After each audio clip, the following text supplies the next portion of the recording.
அனைவருக்குமே வணக்கம். சற்று முன் கிடைத்திருக்கக்கூடிய ஒரு மிக மிக முக்கியமான செய்தி ஒன்று வெளியாகியுள்ளது. சற்று முன் செந்தில் பாலாஜி தம்பி அசோக்குமார் சுவெட்டி கொலை, செந்தில் பாலாஜி தலைமறைவு, இது மாதிரி செய்திகள் பார்த்தீங்கன்னா நேற்றே நடைபெற்று இருக்கு. இதன் அடிப்படையில் தான் இன்று பார்த்தீங்கன்னா திடீர்னு போலீஸாரால் தேடப்பட்டு வரும் செந்தில் பாலாஜி அவர்கள் தலைமறைவாகி வரும் நிலையில் திமுகவுடைய நிர்வாகிக்கும் இதில் தொடர்பு இருக்குது அப்படின்ற மாதிரி தான் பார்த்தீங்கன்னா ஒரு பரபரப்பான செய்தி வெளியாகும் நிலையில் செந்தில் பாலாஜியுடைய தம்பியை பார்த்தீங்கன்னா அண்ணனே செந்தில் பாலாஜி அவர்கள் போட்டு தள்ள போகிறதாகவும் ஏற்கனவே பேச்சுவார்த்தைகள் நடந்திருக்கும் நிலையில் அதை ஒட்டி காத்த செந்தில் பாலாஜியுடைய தம்பி அசோக்குமார் அவர்கள் தப்பித்து ஓடும்போது தான் இந்த நிலை பார்த்தீங்கன்னா நடு ரோட்டிலே வெட்டி கொலை செய்யப்பட்ட சம்பவம் பெரும் அதிர்ச்சியை ஏற்படுத்தியிருக்கு. இதன் அடிப்படையில் தான் செந்தில் பாலாஜி அவர்களை என்ன நடக்க போகுது அப்படின்றத தொடர்ந்து வீடியோவில் பார்க்கலாம்.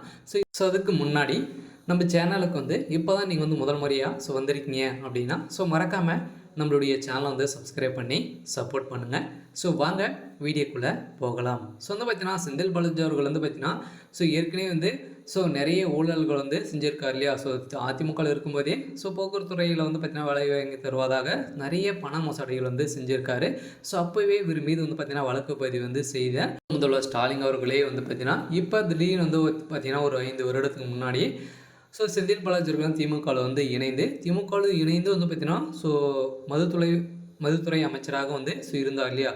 இதில் பார்த்தீங்கன்னா அவர் நிறைய ஊழல் சட்டத்துக்கு விரோதமான பண பரிவர்த்தனைகள் செஞ்சுருக்காரு, நிறைய ஊழல் செஞ்சுருக்காரு அப்படின்ற மாதிரி வழக்கு பதிவு செய்த அமலாக்கத்துறையால் பார்த்தீங்கன்னா கைது செய்யப்பட்ட செந்தில் பாலாஜி அவர்கள் பார்த்தீங்கன்னா ஏற்கனவே செந்தில் பாலாஜியுடைய வழக்கில் ஒரு முக்கிய புள்ளியாக இருந்தவர் தான் செந்தில் பாலாஜியுடைய தம்பி. செந்தில் பாலாஜியுடைய தம்பி அவர்களுக்கு பார்த்தீங்கன்னா செந்தில் பாலாஜி அவர்கள் என்னென்ன ஊழல்கள் செஞ்சுருக்காரு அப்படின்ற மாதிரி பார்த்தீங்கன்னா திடீர்னு வாக்குமூலம் கொடுக்க போகிறதாக தெரிந்த செந்தில் பாலாஜி அவர்களுக்கு தான் இந்த நிலைமை ஏற்பட்டிருக்கு.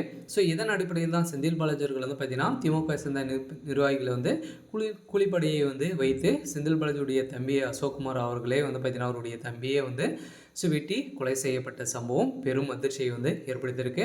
இதன் அடிப்படையில் சென்னையில் மிகவும் பரபரப்பாகவும் பெரும் அதிர்ச்சி அளிக்கக்கூடிய சம்பவங்களாக தான் பார்த்தீங்கன்னா அங்கு நடந்திருக்கும் நிலையில் போலீஸார் விசாரணை நடத்தி வரும் நிலையில் பார்த்தீங்கன்னா திடீர்னு அங்கு மிகப்பெரிய கலவரங்கள் வெடித்திருக்கு.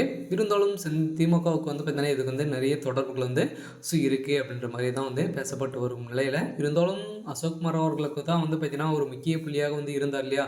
செந்தில் பாலாஜியுடைய வழக்கில் முக்கிய புள்ளியாக இருந்தார். இதன் அடிப்படையில் தான் கூடியூரில் பார்த்தீங்கன்னா வசமாக சிக்கிய அசோக்குமார் அவர்களை தான் அமலாக்கத்துறை தட்டி தூக்கிய சம்பவத்தினால தான் பார்த்தீங்கன்னா இந்த நிலை அவருக்கு வந்திருக்கு. இருந்தாலும் இதன் அடிப்படையில் தான் செந்தில் பாலாஜி அவர்கள் இப்போ தலைமறைவாக இருந்து வரும் நிலையில் பெரும் அதிர்ச்சி ஏற்படுத்தியிருக்கு. இருந்தாலும் என்ன நடக்க போகுது அப்படின்றத வெயிட் பண்ணி பார்க்கலாம். இது மாதிரி செய்திகளை தெரிஞ்சுக்கணும் அப்படின்னா மறக்காமல் நம்மளுடைய சேனலை சப்ஸ்கிரைப் பண்ணிக்கோங்க. தேங்க்யூ.